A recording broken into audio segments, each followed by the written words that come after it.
were exiled in Babylon.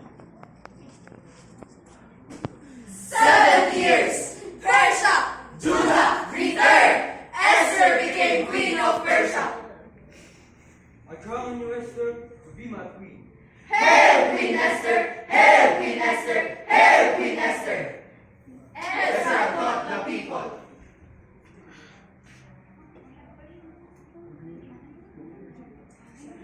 Nehemiah led the building of the walls. 400 years silence. The 400 years of silence began the closing of the Old Testament. Fear not, behold, I bring you good news and great joy to all people.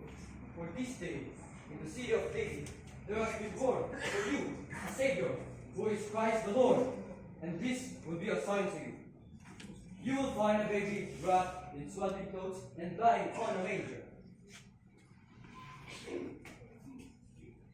Behold, I will send the prophet Elijah to you before that great and dreadful day of the Lord comes. He will turn the hearts of their parents to their children, and the hearts of their children to their parents. Or else I will come and strike the land with total destruction.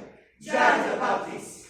I baptize you with water, but he who is greater than I is coming. The strap of his sandals I am not worthy to untie. He will baptize you with the Holy Spirit and fire. His winnowing fork is in his hand to clear his threshing floor, to gather the wheat into his barn, but the chaff he will burn away with unquenchable fire. Behold, the Son of Man, who takes away the sin of the world. Our Lord and Savior, Jesus Christ.